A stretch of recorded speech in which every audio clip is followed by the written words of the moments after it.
Okay. Hello, everyone. Welcome. Nice to see you all. So what do we do now? Just start? Is that right? We just kind of get going. Excellent. So hello.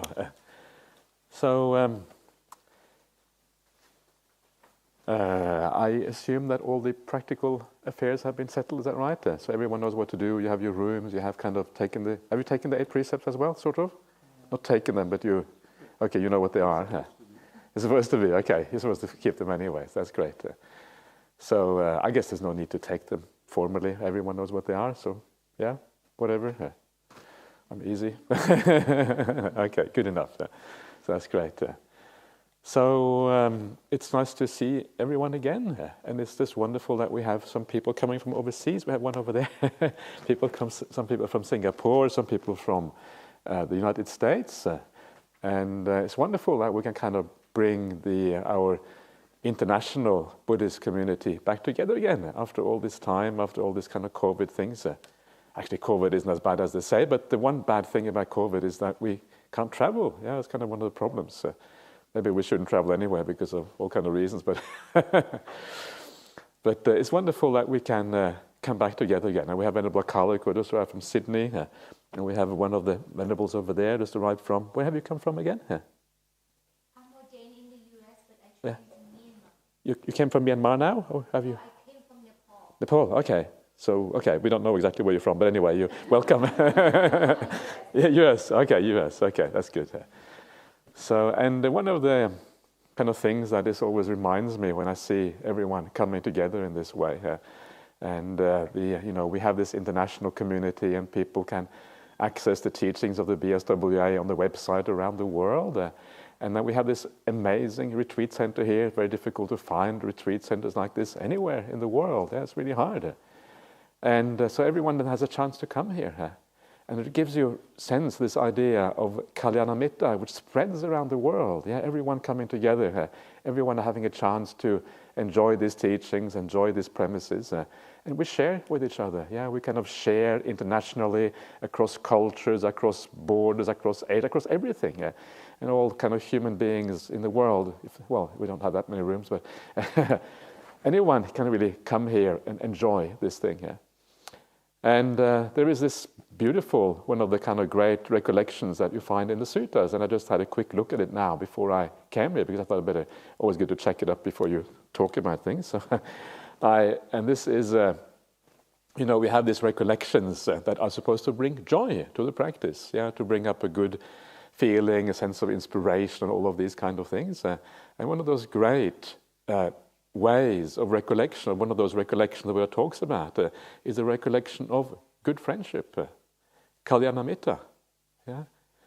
And sometimes we forget about this. Sometimes we try to use the recollections that the Buddha talks about often in the suttas. And these are recollections of the Buddha, Dhamma, Sangha, generosity, sila, and these are all good recollections.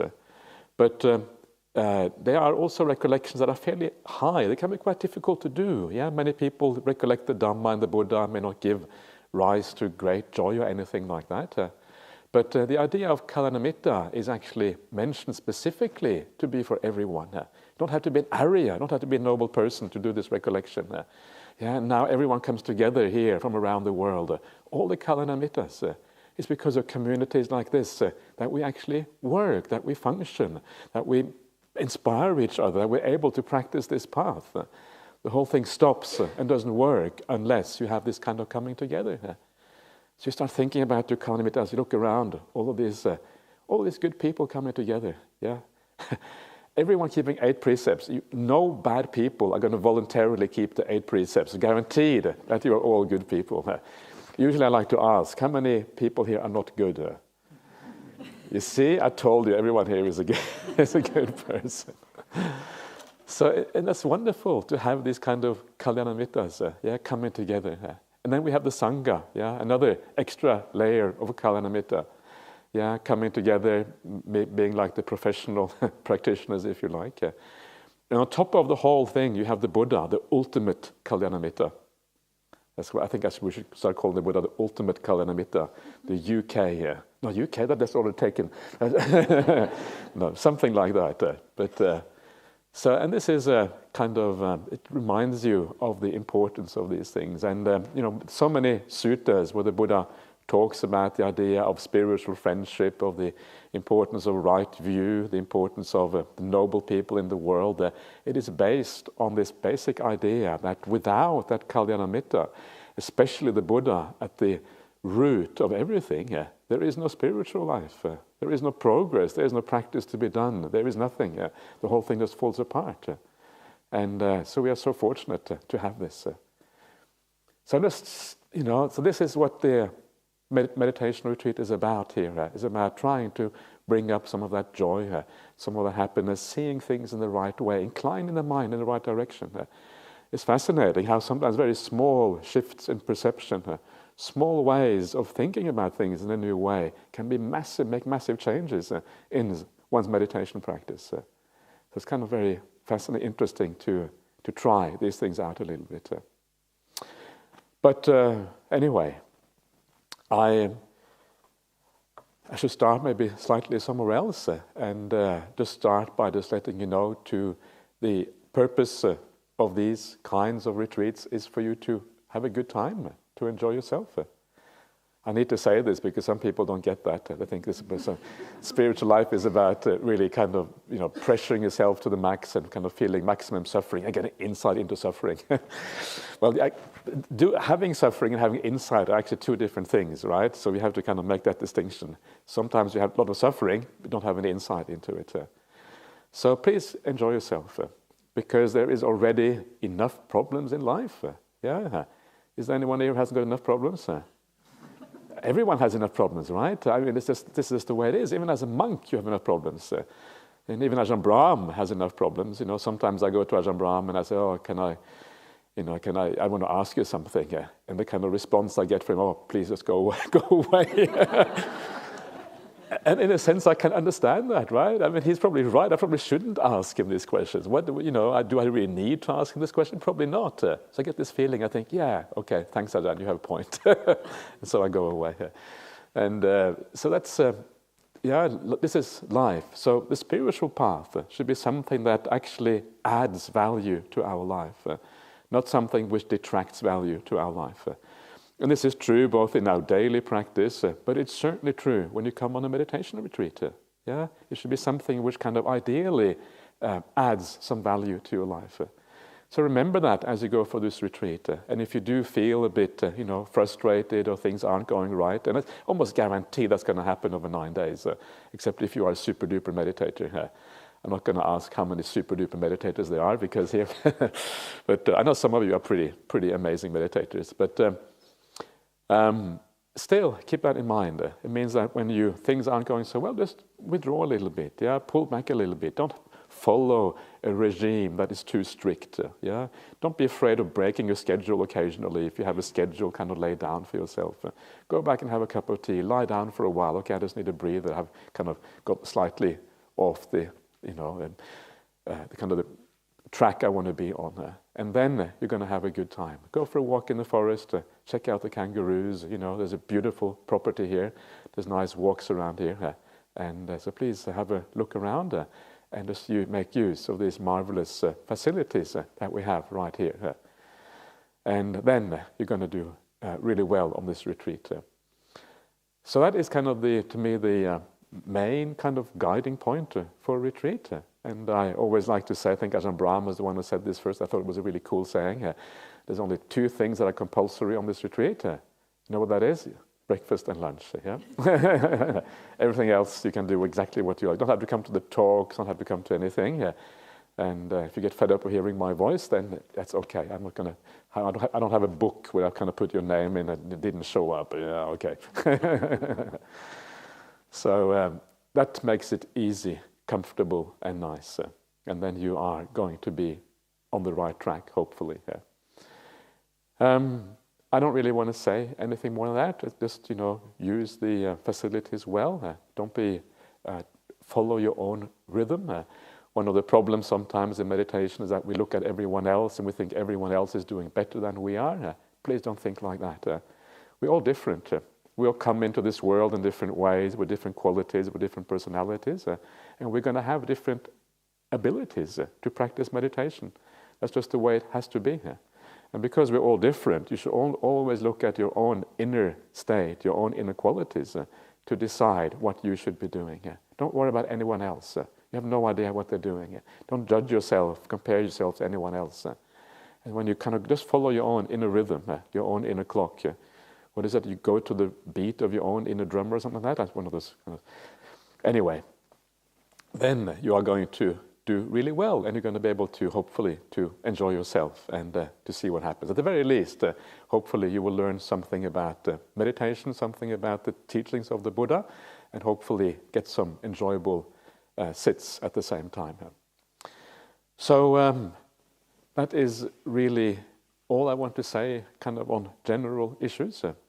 Usually at the start of a retreat, I usually give a talk on meditation practice itself. So I'm going to do that tonight, talk a little bit more, just some general hints from meditation. And then during the retreat, there will be a guided meditation every day at 7 o'clock.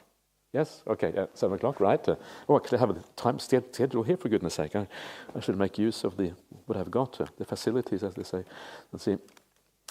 Yeah, 7 o'clock. So you are very welcome to come for that if you wish. Don't have to. We just do that just to reinforce some of the ideas I'm going to talk about tonight, to just kind of remind you of what you need to do. It's good to have reminders because it's very easy to forget. And one of the things about meditation practice is that it is so easy. Yeah, there's nothing really to it. It's an incredibly simple concept. Sit down, be aware, and watch a particular subject. Subject of meditation sometimes is a better translation than object of meditation. And so you follow a particular subject of meditation, and that's really all you have to do. Yeah. And the interesting thing is that if you look at suttas like the suttas are the word of the Buddha, in case you're not familiar with some of these words. If I say many strange words that you don't understand because you are a bit of... Is anyone here kind of slightly beginner? Or are you all super advanced? A little bit beginner. Okay. So if you don't understand words, you say, well, that's that strange word beginning with S that you mentioned. Yeah, could you please explain that one? Please write that down. That's perfectly okay. Yeah. So suttas are the word of the Buddha, and one of the kind of remarkable things about the Anapanasati Sutta, the sutta, the discourse on mindfulness of breathing, is where the Buddha says all you have to do is to be mindful of the breath, and it takes you all the way to awakening. Isn't that kind of astonishing? You think, how can that be true? This kind of very humble breath. You're carrying the breath with us at all times. If we didn't carry the breath with us, we'd be in serious trouble. But we're carrying this breath with us at all times. It's always there. Why, if this breath can take us all the way to awakening, how come we're not awakened already? Almost. It's always there, always available. And so meditation is really simple. All the way to awakening merely by following the breath. So on the one hand, meditation is an incredible simple thing. On the other hand, we can't, it doesn't happen. It doesn't work for some reason. And this weird discrepancy between the simplicity of the subject that we have to do on the one hand, as we see it in the suttas, and how we sometimes don't make progress. Why is there this discrepancy between the simplicity we find in the suttas and the reality that we are facing when we're sitting down on our meditation cushion? Why is that discrepancy there? And this is very interesting. If we can solve that little riddle about that discrepancy, well, then basically the path opens up and we start to understand what it is that we have to do. I remember, I've had Ajahn Brahmali as my teacher for the last 80 years or something. It's a long time. And I'm still just a beginner on this path. It's kind of embarrassing. Don't tell anyone. So, and one of the things always struck me is the way Ajahn Brahmali teaches the Dhamma in very, very simple ways. Ajahn Brahmali says, and I remember especially in the early days when I came, his teaching was incredibly basic and simple. He said, just sit down, and watch your breath. And then I got to Ajahn, I'm doing that, I'm sitting there watching the breath, nothing is happening here. He said, sit longer. That was the extent of his kind of, in the very early days, that was the extent of his meditation teaching. Go to sit longer, You want to sit for 2 hours? Okay, sit a bit longer, you'll be fine. It will start to happen. And so it was interesting, and so that was one kind of experience of, a teacher, living teacher, telling you how simple meditation is supposed to be. Another example was when I went to one of these famous teachers in Thailand, very famous for his meditation practice, Ajahn Lumpur Ganha, who you may have heard of. We have him on the wall down in Bodhinyana Monastery. Very, very lovely monk, and if you have a chance to visit him before he dies, I would recommend to take that opportunity if you can. And we had 1 year, we had this kind of large group from Perth going to visit him in his monastery in Thailand. And everyone thought, Ajahn Ganda, I'm going to ask all my meditation questions. Going to get it all sorted out. And he's this extraordinary person with this big smile and a lot of metta. And people just come to his monastery, they just sit down, and as soon as they sit down, they can't move anymore because they feel kind of bathed in the kind of metta and kindness, and they kind of just sit there. It doesn't matter if he says anything or not, they're just very happy to be there. It's that kind of presence. You really kind of relax, you don't feel judged or anything like that. And so they go to see this wonderful monk, and I have been to his monastery as well, and he really is a very, very special monk. And they went to him, and then they asked him, we have come all this way from Perth to ask you about meditation. So could you please teach us about meditation practice? And he says, breathe in, sabai. Sabai means relax, or enjoy, relax, or be at ease. Breathe out, sabai, relax. Yes, and that was it. That was kind of that was the practice. Breathe in, relax. Breathe out, relax. And that was the extent of the meditation practice or instruction. And again, very fascinating. So simple. But can we do that? And a lot of people, we can do it a little bit, but we can't do it enough. So very often the answer to these questions is that we have to just do it more. We have to learn to kind of take these things in a deeper direction. And so when I kind of got these teachings from Ajahn Brahm, just watch the breath and don't do anything. Ajahn Brahm classically just say don't do anything, allow everything to be, and then everything kind of happens as a consequence. This kind of typical Ajahn Brahm instructions.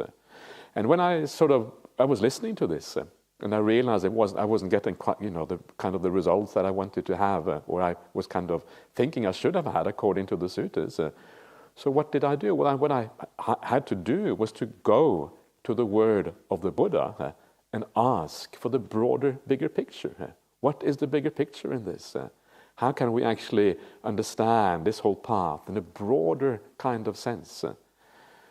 And for me, that was very interesting because, again, we all come into this world in different ways. And Ajahn Brahm has always been a very powerful meditator.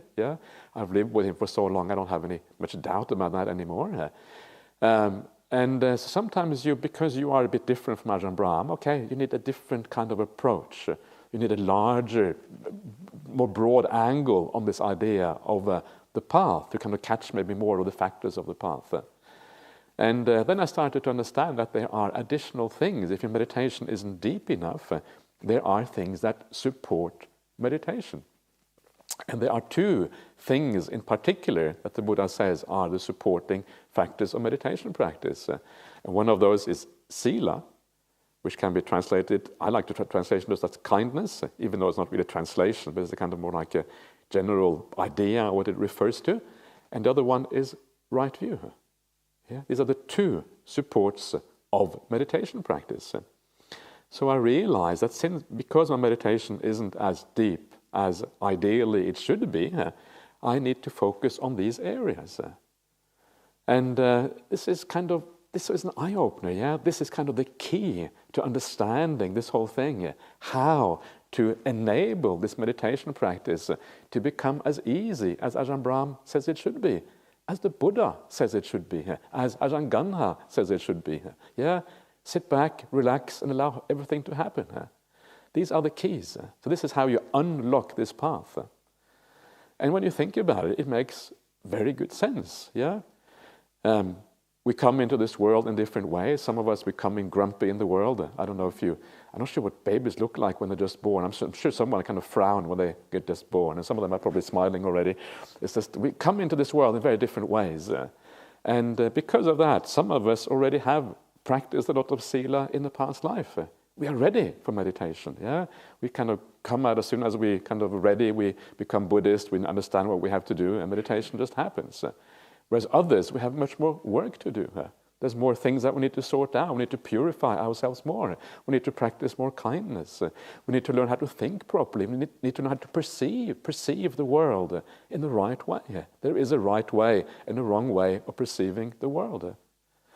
And as we do that, as we change these attitudes, things start to change. One of the important things when we sit down to do our meditation practice is to feel good about ourselves. Yeah, to have a sense of self-worth, a sense of self, feeling good within. And people often ask, how do you get a sense of self-esteem in this world? How do you get a sense of self-worth? How does that happen? And the answer, of course, is you do it by being kind. That's really the answer. The answer is not by being successful. The answer is not by kind of getting good grades at school. The answer is not by being popular among other people. The answer is not getting high status or whatever. Well, these things happens in the world, but they're not going to give you real good feeling of self-worth because you're always looking for external validation in one way or another. Real self-worth comes from being kind, being caring, looking out for others, having compassion, and living in a good way. That's where it comes from. And after a while, you start to feel good about yourself.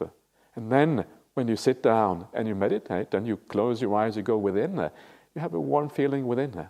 And that is where meditation becomes possible.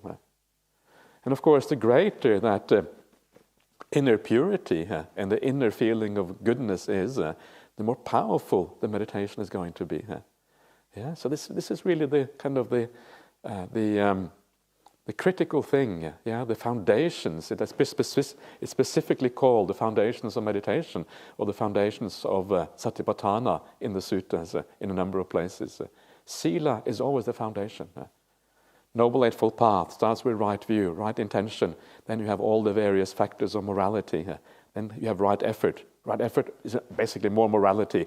Then comes meditation, right? Factor number 7.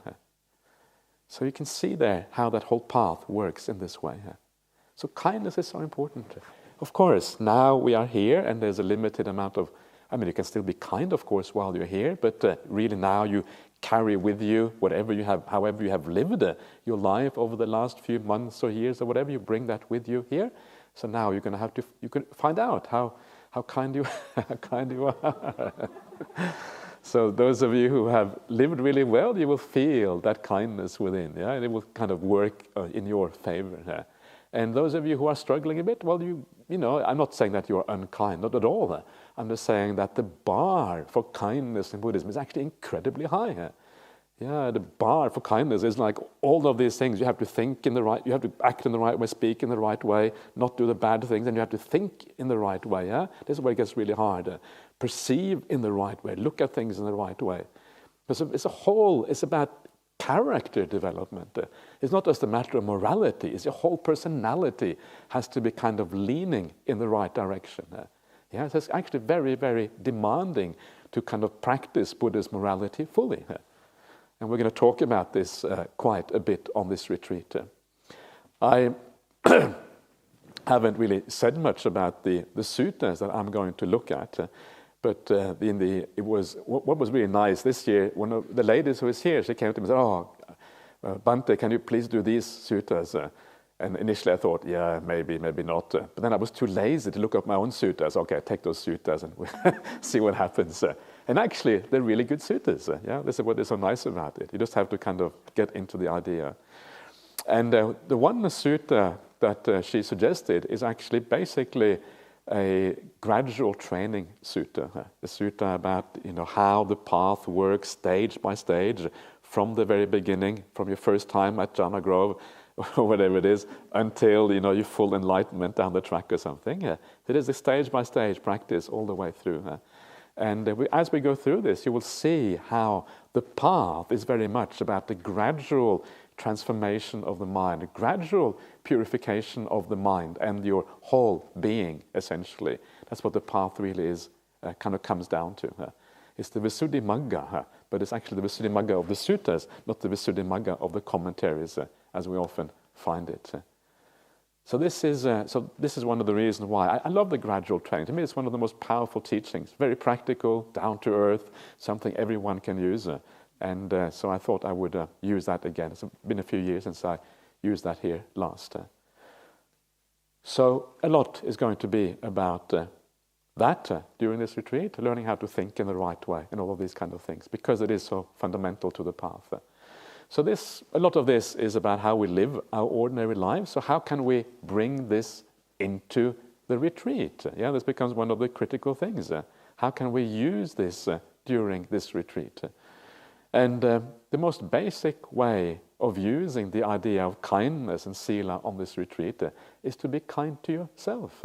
Yeah, to be kind, of course, to the people around you, but also to yourself. And what this means, as I was saying before, is that you look out for yourself. You make sure you are at ease, you are relaxed, you don't have excessive pains anywhere, and all of these kind of things. You sit in a comfortable posture. Cross-legged is fine. Don't have to sit cross-legged. Please use the little meditation benches here. That's wonderful. Please use the chairs. Use the facilities that we have here. And when you do that, then you are far more likely to have success in a meditation than if you try too hard, sitting with pain, sitting with all of these kind of things. I say this on every meditation retreat when I start out, and I always point out that when the Buddha began his teachings, his very first teachings was the idea of the middle way. Yeah, what is that middle way? Well, it is the way where you don't torture the body and you don't indulge the body. Yeah, so people they really understand the not indulging part. So they don't lie on beds of nails, but I mean it's a bit like that sometimes. They get really really tough with themselves and kind of really practice hard. So they understand they shouldn't be indulging, but then they think it's okay to torture yourself. Yeah, that's fine. But please don't do that, because this is really the first teaching of the Buddha. This is the distinction between the atta kilamatanu yoga, yeah, the self-torment that the Buddha talks about in the Dhammacakkappavattana Sutta, the setting in motion the wheel of the Dhamma, the first discourse of the Buddha. He talks about this, and he says this is no good. Yeah, this is not going to take you anywhere. And yet this is exactly very, very common in Buddhist circles to make precisely this mistake. We think that torturing the body is fine, but as long as we don't indulge too much. But I think it's the other way around. I think it's better to indulge a little bit too much and not torture yourself. And the reason I say that is because when you indulge, well, at least you feel good. You feel all right. You can relax with it, yeah? Okay, so you have an extra cup of tea, big deal. Okay, so you sleep for a little bit extra, yeah? It's not a big problem. But when you do torture yourself a little bit too much, if you do experience a lot of pain in your legs or your back or whatever it is, what's going to happen is that your mind is going to become hard. Yeah, your mind is not going to be soft and gentle, because the soft and gentle mind comes from being kind towards yourself. If you sit there forcing yourself with feeling pains or whatever a little bit too much, your mind is not going to be gentle. It's not going to be soft. The kindness will have left you. The kindness is no longer there, because you're not kind to the first person you should be kind to. The first person you should be kind to is yourself, for goodness sake. How can you be kind to others if you're not kind to yourself? It's impossible. So look after yourself. Yeah, make sure you don't do things that harden you up inside. You have to have that gentleness and kindness and compassion within. Only then is the meditation going to work. This is so, the reason I say this, because I know the Buddhist world is full of this kind of advice. Okay, just watch the pain. But people watch the pain till they die and still haven't got any kind of insight or any kind of understanding of what is going on. It doesn't really help all that much, because the mind doesn't have the power or the awareness or the abilities to actually use that pain in any positive way. So it's often a very kind of superficial piece of advice that doesn't really get to the heart of things. So instead of making that mistake, make a mistake on being a little bit gentle with yourself, a little bit soft. That's much better, because then at least you will come back. Yeah, You won't be put off. That Jhana grove and those blooming monks at Bonama, they are terrible. Yeah, they teach you really bad meditation, and all we do is suffer all along. I have enough suffering already. We'll never see you again.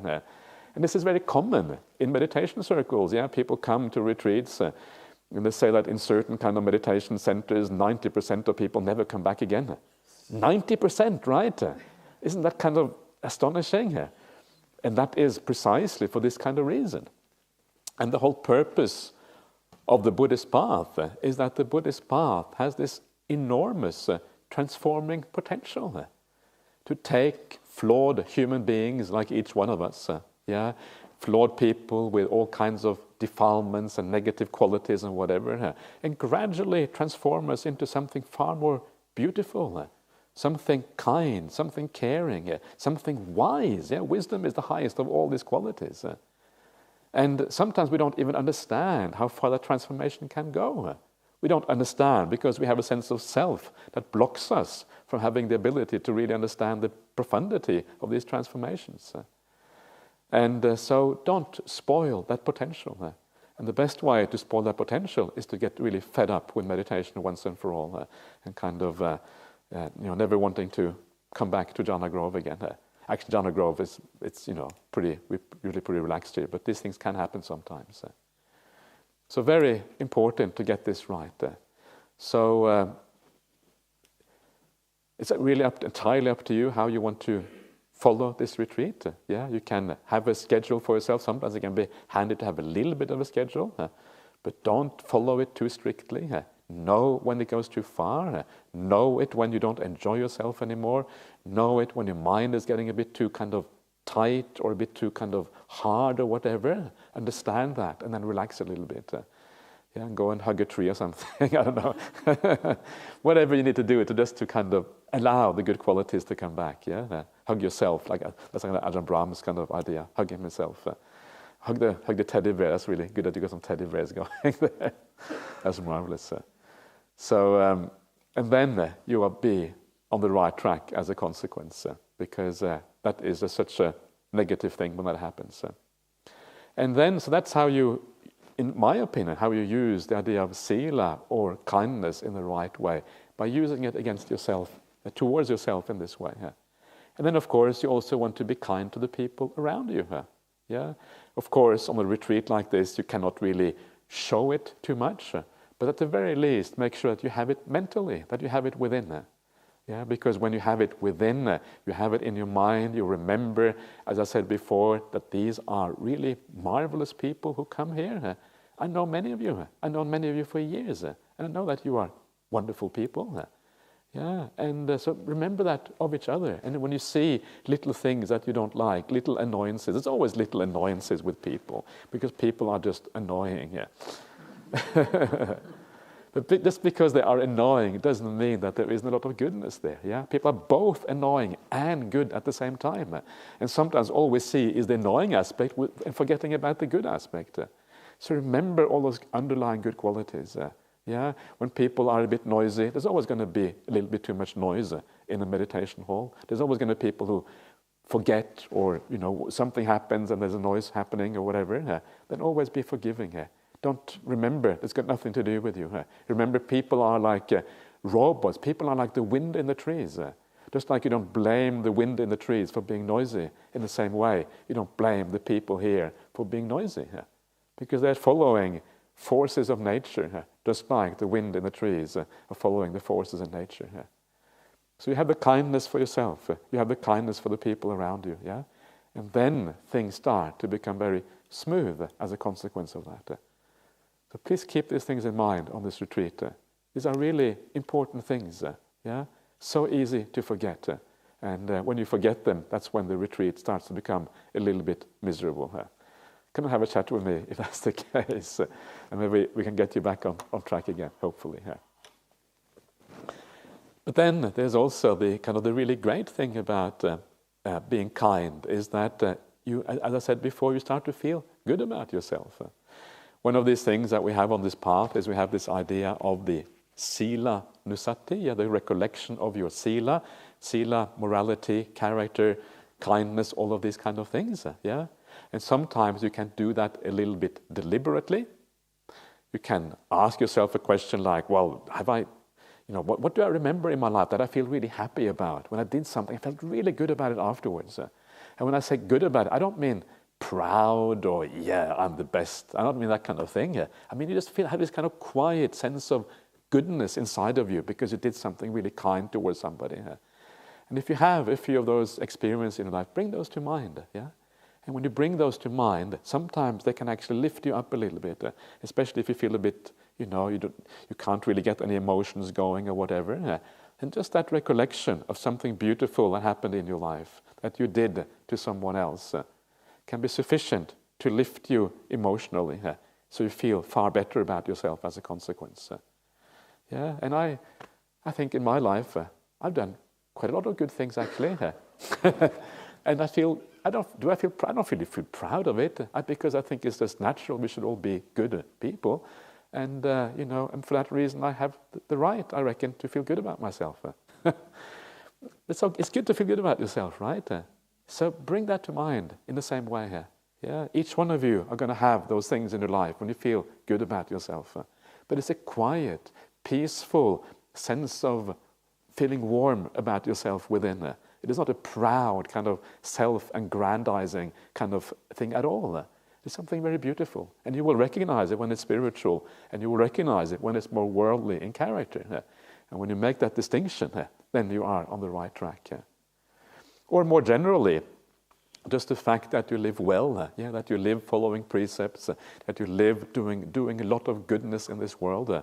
I know many of you are kind of living lives, almost perfect lives, many of you. So just that general idea of living well also can be used. The idea that, I'm keeping the 5 precepts, or now the 8 precepts. What does that mean? Well, it means I'm giving all of these beings in the world freedom from fear. All these beings in the world who are so fearful because it's so easy to kill these insects, and so easy to kind of squash little things because they are annoying to us. Cockroaches are dirty, so I have to kill them or whatever. But if we don't kill anything and we have lived on the 5 precepts, it's a wonderful thing to do.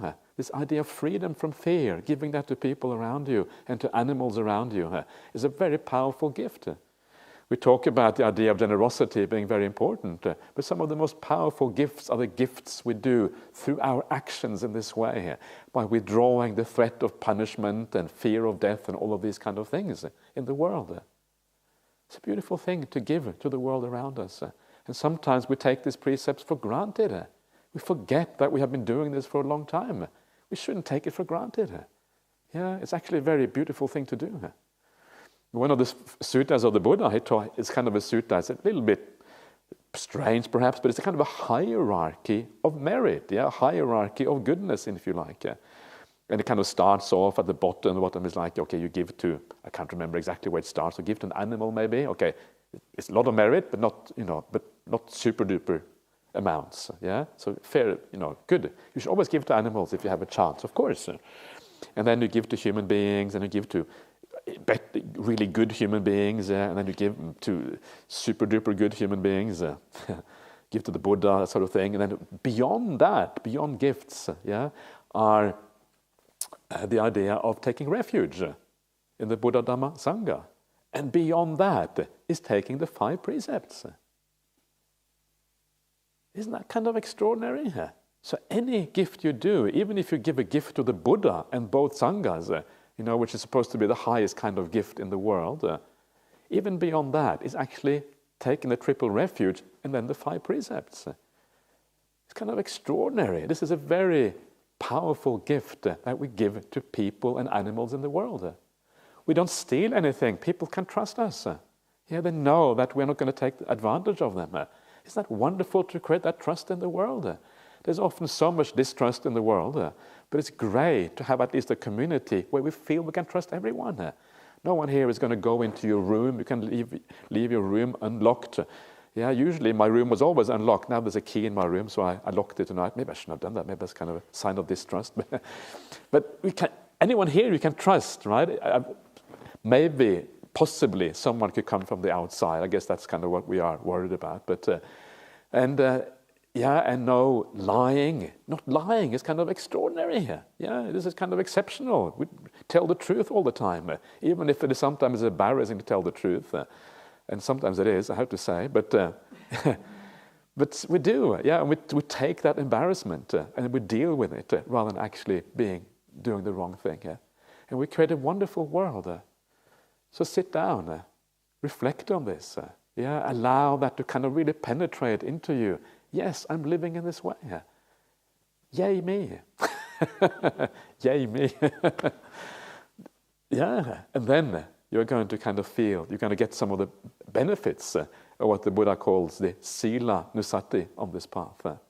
So all of these things come out, the idea of sila, and you can see how profound it is. It is really, really profound. And I would really recommend you, if you find that your meditation isn't going deep enough, where can I make the sila even more profound? How can I have more compassion, loving kindness, metta, care? How can I think more in the right way? How can I allow even the most, I don't know who is the person you kind of dislike the most, but whoever it is, how can I have compassion even for these people? And as you do that, you start to transform yourself. So that is one of the two pillars, the pillar of sila. I said there was two things that support meditation, and the other one, of course, I said is right view. And this also actually becomes very important. And I'm going to just explain to you very briefly how it kind of fits in to this whole thing. And when Ajahn Brahm says all you do is to kind of sit down or whatever, and you don't do anything, you just let go of the doing mind. You don't actually exert yourself or do anything at all. You allow things to happen. And I used to think, okay, a lot of people would then go to Ajahn Brahm after and say, I'm doing that, or I'm trying to do it anyway, and it's not really working. And I was always interested in why that is the case. Okay, so one aspect is maybe the sila, but maybe there's more to this. And one of the things that I realized is that Ajahn Brahm is the kind of person, he's not really interested in the world of the five senses. Ajahn Brahm would much rather kind of have everything dark all the time and not hear anything and go into his cave and kind of blot out the whole world of the five senses. That is when he is really happy. And Ajahn Brahm, this says everything about Ajahn Brahm. The one thing he likes the most in the monastery, one of the things he likes the most is concrete. That's kind of his favorite thing because it lasts a long time. It doesn't disintegrate, and these kind of things. So he's very practical. What happens in the kind of world of the five senses, that doesn't really concern him very much. He's very practical when it comes to those things. And I realized most people aren't like that. If Ajahn Brahm had his choice, maybe he would just pave the entire monastery just with one layer of concrete, the whole monastery. And the monks would kind of rebel if that happened. So maybe we are too attached to the five senses, or maybe there is I don't know. But and this occurred to me that as long as you have an interest in that world of the five senses, your mind is going to be active. Because that world of the five senses is inherently to do with craving and attachment. It's inherent to that world. It's always about moving towards something because the five senses are never really satisfactory. It is always about moving towards something else, something more, something different. Always thinking that in the future you will find that satisfaction in that world. And so when Ajahn Brahm says, let go, just let go, let things be here. Don't do anything here.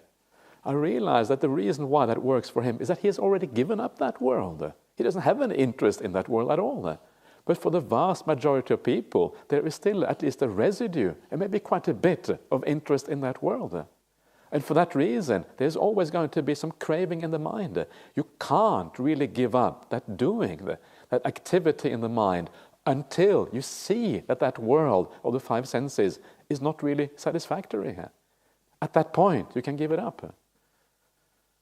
And that's kind of a very powerful insight, because at that moment, I could kind of join together what Ajahn Brahm was teaching. And what he is teaching is actually very true. I mean, one of the things that I always remembering in the suttas is a sutta called the Chaitana Sutta, Anguttara Nikaya, Numerical Discourses, the 10th chapter, the second sutta, the second discourse. Chaitana means intention. Yeah? This is the discourse on intention. And this is a discourse I teach on every single retreat. And I think this retreat, I don't think it's in there. I'm not sure if that's an oversight or just a change. But in that sutta, it says, and this was a big eye-opener to me when I saw this, the Buddha talks about the various stages of meditation, and he talks about them as a psychological experience, first-person experience, right? How we experience the progress of meditation. And he starts off with sila. Yeah, I just told you before, sila at the beginning, right? So it starts off with sila, morality or character. And then it says from sila comes non-regret. You have no remorse. You have no problems. In other words, you feel good about it. That's what non-regret really means. The Buddha has this kind of negative way. Maybe that's the wrong word to use in this context. This kind of, it talks about things in a kind of, maybe negative ways. It's not negative in the sense of being kind of dark, but negative in the sense of not having a positive connotation. So non-remorse actually means you feel really good about yourself. Yeah, and then it says from non-remorse comes pamudja. Pamudja means gladness, yeah, or joy within her. From that joy comes then the piti. Yeah, these are all the stages of psychological experience that you have in your meditation. Piti is even more joy here. From that joy comes tranquility, called passaddhi in the Pali language. From the passaddhi comes the sukha, the even more profound happiness. From the sukha comes the samadhi. Samadhi, the unification of the mind, the deep meditations that we're looking for. From the samadhi comes the yatabhuta jnanadassana, the seeing things according with the reality. And then it goes on all the way to vimutti. Yeah, there's 2 or 3 more steps. I don't need to go through them now. Vimutti, which is liberation at the very end. And then the very interesting thing is that between each one of these steps, how do you go from one step to the next one? How do you go from non-remorse to joy? How do you go from joy to more joy? Yeah, because it's a sequence, it's a development of the path, one thing arising after the other. How is it that one thing comes out of the other? And people would normally say, probably you have to do something, right? You have to kind of exert yourself, you have to think in the right way, and then as you exert yourself, then kind of, the joy comes, and then you relax a bit, and you kind of find tranquility, and you have to, apply the mind and reflect on the teaching of the Buddha.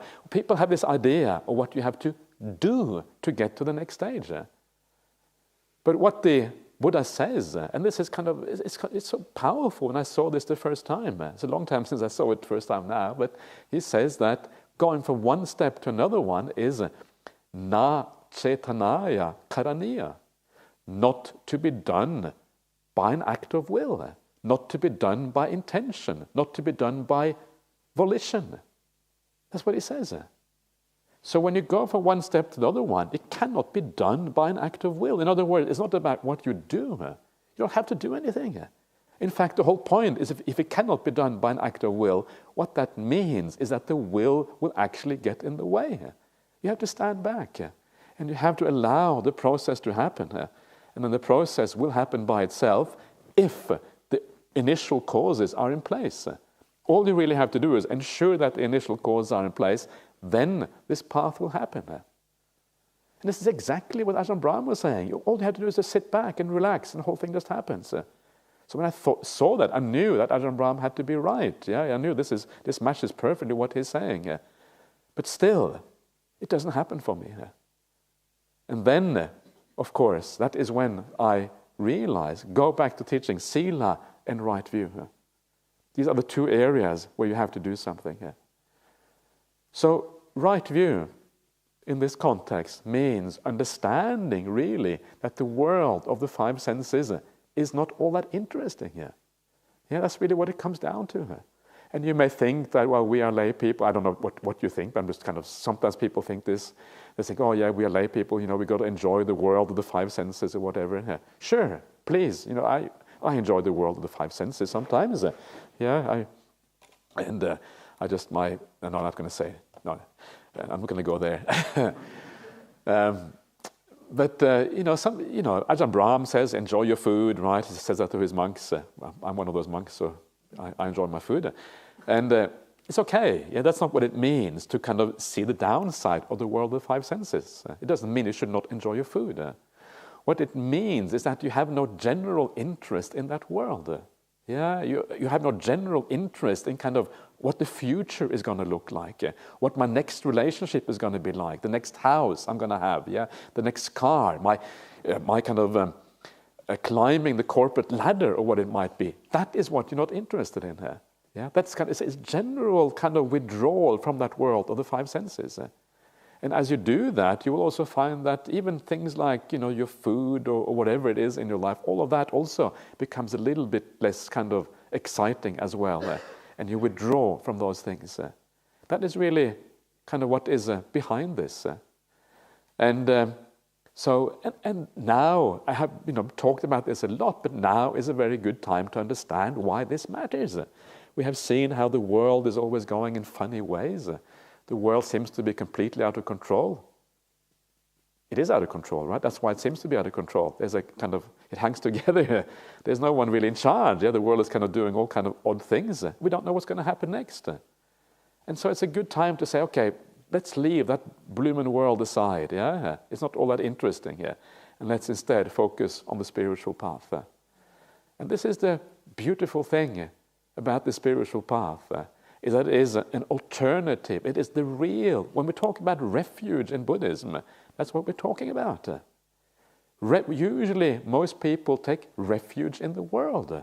That's why they cry. That's why they get upset. That's why they feel depressed when things go wrong in the world. Oh no, climate change is going to destroy the whole planet.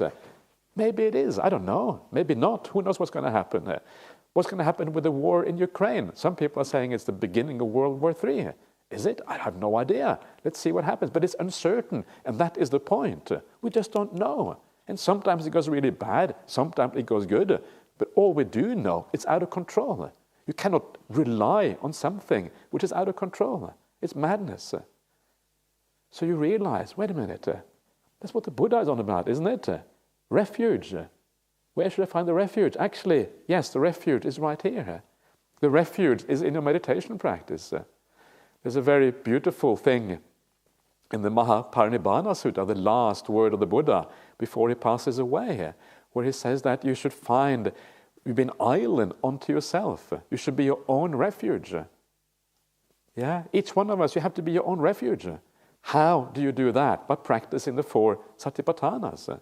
By practicing mindfulness of breathing, by practicing meditation. And you find that refuge within. You close your eyes, you go into your own little room within, a room that is kind of safe from all the kind of problems in the world. Yeah? And that is where you find that refuge. And you develop that refuge, develop it until eventually it takes you all the way to the end of the path itself. So now you can start to see this is a good time to reflect on the danger of the world. It doesn't matter what kind of person you are, whether you are a lay person, whether you're married or whether you're not married or whatever you do. It is useful for every single one of us to think in this way. People are a bit worried about these kind of reflections, but they're actually really important. There's even a name for this reflection in the suttas. It's called the Sabbaloka Anabhiratisanya, the perception of non-delight in the entire world. Yeah, the world just isn't that interesting here. And if you can get this idea while you're still young, relatively young, great, yeah, then you don't want to waste so much time with the world which is out of control. Sometimes you have to get to 50 or 60 before you get this. Then it's usually too late, yeah. You kind of, oh no, I'm trapped by family relations, I can't really, can't do so much anymore or whatever. The younger you are, the better. So, anyway. So, this is what we need to do. This is what we need to understand. As you understand this, as you contemplate these things, then you are actually allowing meditation to deepen. Because that interest in the world outside, with the 5 senses always going out to that world, being interested, solving problems in your meditation. Is there anyone here who has never solved a problem in the meditation? Everyone has done that, right? Yeah, oh yeah, now my mind is becoming clear. Now I can think about this. I can sort it out once and for all. Or worrying about something. Yeah, who hasn't worried about something in the meditation? Who hasn't planned something in the meditation? Who hasn't dreamed about something in the future? Fantasized about something? Yeah, everyone has done these things. Why is that? Because we are holding too much on to that world. We are too interested in it. We think that is where happiness is going to be found. That's why it is happening here. So, by reflecting on that world in the right way, we can withdraw some of that interest, and that then makes the path kind of gradually come together. And you can do that on this retreat. One of the things that you will find is that when you sit meditation a lot, you come in here, you also need to do other things. Maybe you need to do some walking meditation or whatever. And one of the very standard questions we get is, well, how do you do walking meditation? And one of the things that I would recommend you is to do something else. Don't just watch your feet. Don't just try to do the kind of the samatha meditation all the time. Because if you try to do the peaceful meditation all the time, your mind is going to rebel eventually. There tends to be like a natural kind of curve, for meditation. It kind of goes well and it goes better and better and better. And sometimes it kind of reaches a plateau. And then it kind of eventually starts to peter off again. It's almost like a meditation has a kind of rhythm to it. And when you come out, you don't really want to go straight back to doing more, watching the breath even more. You want to do something slightly different at that point. And one of the things you can do at that point is to do some reflections. Try to understand the nature of the world a little bit better. Try to see if you can look at people in a different way. I will talk more about these things as we go through this. You contemplate death, for example. You can do even metta meditation while walking, thinking about people in the right way. All of these things. Or you can allow your mind to kind of just do free association as well sometimes. Go for a walk in the forest and see what happens as you do that. And then these things come together very beautifully. And this idea of reflecting on the world and understanding the world in the right way. Well, this actually is a kind of vipassana. It is not vipassana as it is taught on typical vipassana retreats, but this is vipassana in a different way. Because what we are actually doing is that we are looking at the world. Well, what is that world? Well, let's just start by saying, well, the world is like everything around us, And we're looking at that world in terms of what? In terms of the three characteristics. Three characteristics of Buddhism are impermanence. Everything is always unreliable and uncertain. Second one is the idea that things are inherently unsatisfactory or suffering. This word dukkha in Pali. And the last one is non-self, is out of control. And when you look at the world, the entire world outside of us, including your own body, if you like, is really part of that world. You look at it in that way. You are gaining an understanding of that world in terms of those three characteristics. This is exactly what vipassana is supposed to be about. Understanding things in terms of the three characteristics. But even more interesting is that the world outside, when it comes down to it, what actually is it? Well, the world outside, when it comes down to it, really is just your 5 khandhas. The khandha, for those of you who are new to this, the khandhas are the aspects of your personality, who you are as a person. We can divide this organism, this body and the mind, into 5 aspects. I will talk about this more later. There's quite a number of suttas about these 5 khandhas in the program that we have. So it is basically aspects of our personality. And the world outside, this may sound strange to you, but remember, the world outside, really what it is just our experience of that world. That's what it comes down to, really. In the end, it is our experience of that world that really matters. So when we are looking at the ideas of impermanence of the world outside, well, what we're actually doing is we're looking at the impermanence of our own 5 khandhas. That's what we're looking at. We're looking at the suffering of our own 5 khandhas. We're looking at how our own 5 khandhas are out of control, how they're non-self. And we are starting at the most basic level of those 5 khandhas. We're starting at the level of the 5 senses. This is kind of what is called kama loka in Buddhism, the world, the sensory world outside of us. And by understanding that world in that way, it is outside of us, but also inside of us. It is really part of us in a very real sense.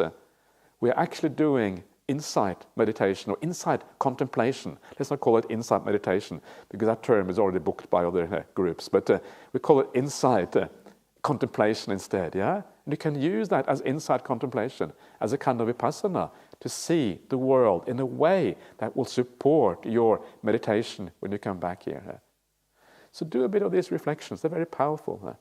And I will give you some more help down the track, to give you some more guidance on how to actually do these kind of reflections.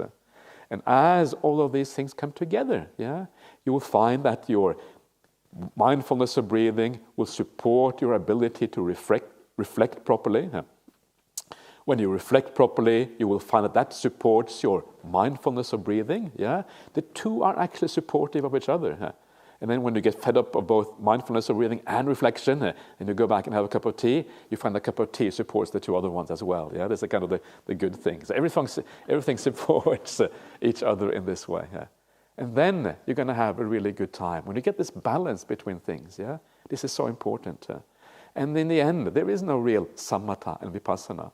Because anything that you do on this path, whether it's reflection or it is just sitting down and watching the breath, all of these things, if they are done in the right way, will lead to two qualities of mind. And those two qualities of mind are samatha, calm, and vipassana, clear seeing. When you're calm, you see more clearly. When you see more clearly, you become calm. If you don't understand that, I will explain to you why that is later on.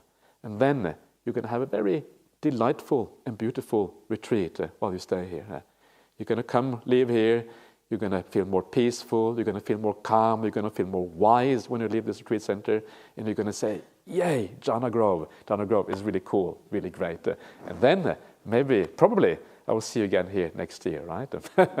That's the idea. So that's the propaganda for you.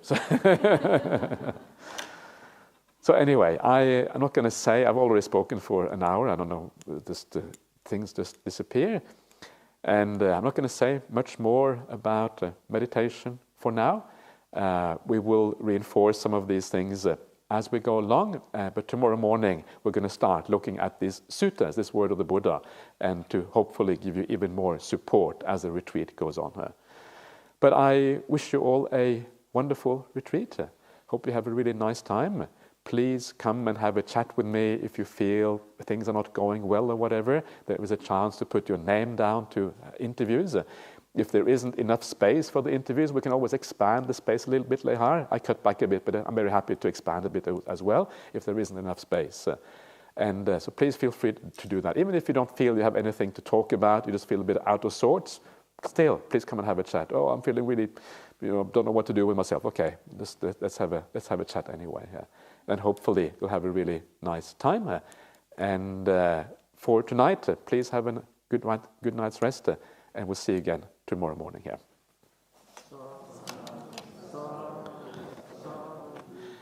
Okay, let's just pay respect to the Buddha Dhamma Sangha for the evening here.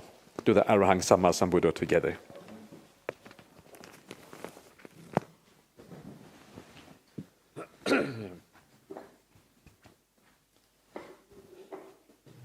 Arahang Samma Sambuddho Bhagava Buddhang Bhagavantang Abhivademi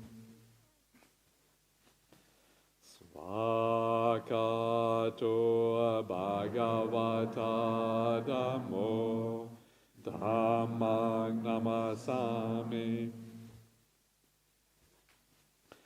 Supatipanno Bhagavato Savaka Sangho Sanghang Namami